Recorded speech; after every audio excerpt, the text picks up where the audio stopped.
In 2019, Martin Scorsese famously compared Marvel movies to theme parks and said that those movies are not real cinema. It sounds harsh, but he was not trying to insult anyone. He recognized the talented people that work on those movies, but simply said that it was a matter of personal taste. Understandably, that statement caused a little bit of a storm, so later on he wrote an article at the New York Times in which he expanded on it and tried to explain what he meant. And although I don't fully agree with him, I can understand where he's coming from. He said that to him, cinema is about revelation, aesthetic, emotional, and spiritual. It's about characters, the complexity of people and their contradictory and sometimes paradoxical natures, the way they can hurt one another and love one another and suddenly come face to face with themselves. That is perfectly fair, but after seeing Spider-Man Brand New Day, I think that if Martin Scorsese was to see it, it could be the film that could get him to change his mind even a little bit. It is really good, almost shockingly good. It's not perfect, we'll get to that, but after sitting on it, I was trying to figure out why it resonated with me so much more than basically every other superhero film I've ever seen. And I think that there are three main reasons for that. The first one is the balance. This may sound a little bit counterintuitive, but I think that with this type of movies, the lower the stakes get, the better. And when I say lower, what I really mean is more personal, lower in the grand scheme of things. Usually, one of my biggest gripes with superhero movies is that they seem to feel the need to constantly raise the stakes to astronomical levels. It always feels like it is a cataclysmic, world-ending event, there are parallel universes collapsing with each other, and the more they do that, ironically, the less I care. At some point, it is so far-fetched that I cannot connect with it anymore. And a recent example of that is the Fantastic Four. There are things that I liked about this film, especially the retrofuturism aesthetic of it, but I can vividly remember towards the second half of the film, I was watching and I was just thinking to myself, I don't care. I don't care about the characters, I don't care if they win, I almost don't really care if they save the world or not. While with the new Spider-Man film, one of the best decisions was to ground it and focus on local, basically street-level crime. And the balance I was talking about was the balance between a superhero film and the film. Let's not pretend like it's an easy task to make a superhero film that is appealing to everybody, especially when it comes to Spider-Man, who is probably the most popular superhero in the whole world. The task Marvel has is to make a film that is just as appealing to a 7-year-old child that is a big superhero fan on one end of the world who wants to go to the cinema and have a good time and see superhero do superhero stuff, as it would be to a middle-aged cinephile on the other end of the planet who is trying to see those movies for their artistic value. And that is not an easy task. So sometimes superhero movies can go too much in one end of the spectrum, where they focus too much on the spectacle of it all, on the superhero shenanigans, and there's not really that much plot, characters, or story.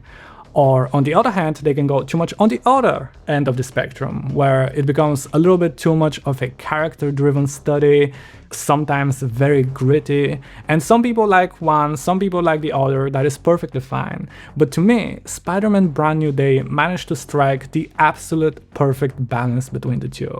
We had our fun, but we also had a very real, very human story, which leads me back to that article Martin Scorsese wrote in which he was explaining why he thinks superhero movies are not real cinema, in which he continued by saying that the set pieces in North by Northwest are stunning, but there would be nothing more than a succession of dynamic and elegant compositions and cuts without the painful emotions at the center of the story. To Martin Scorsese, superhero movies are not real movies because it is all the same. There is a spectacle, there will be a big fight, and you know that the heroes will win.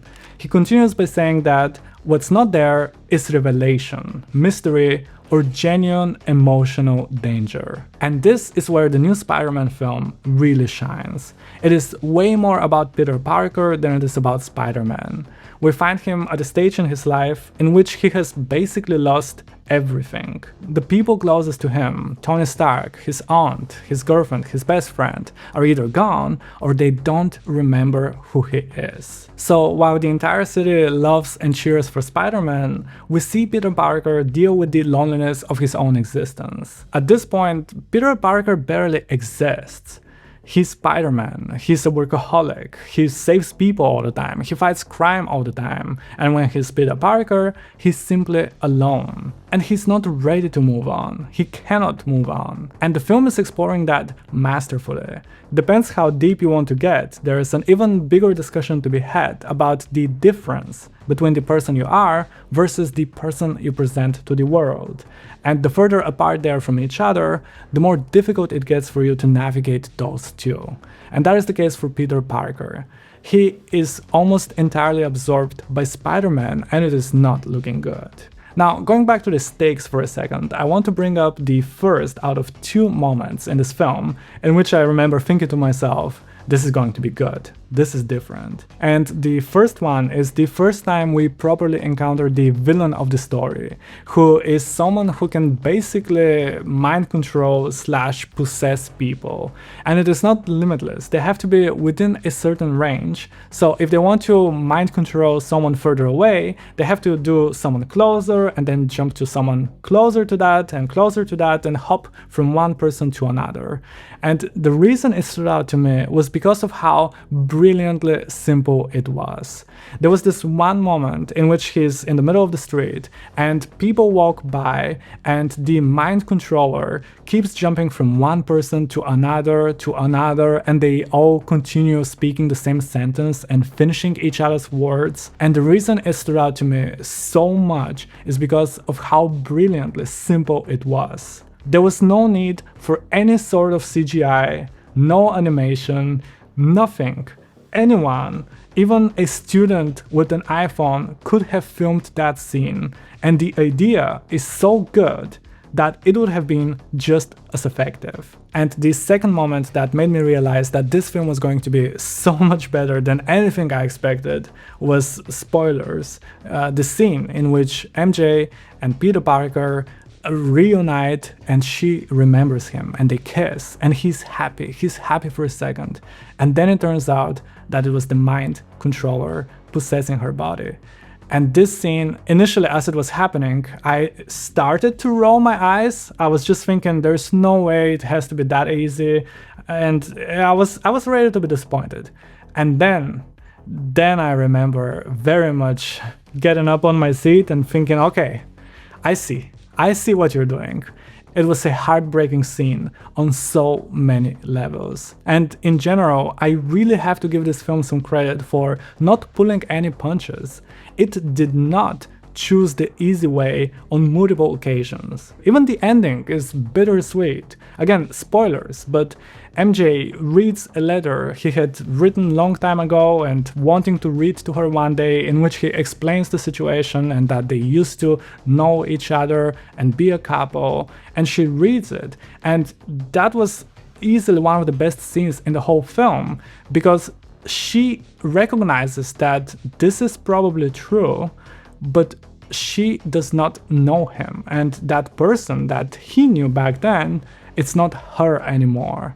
Even the editing of the scene was so good. They slowed down, and I remember particularly the camera was really hanging on Tom Holland's face. We focused on him, we could see his emotions. And by the way, he acted his heart out. He acted like the rent was due and he was broke, and the whole film kept giving us those real grounded moments. And even the villain, who turns out was not really the villain all along, in the world's least shocking plot twist, had her character arc as well, and her backstory was just as heartbreaking and just as emotional as all the others in the film. Now, as I mentioned in the beginning, it is not perfect. There will always be something to nitpick.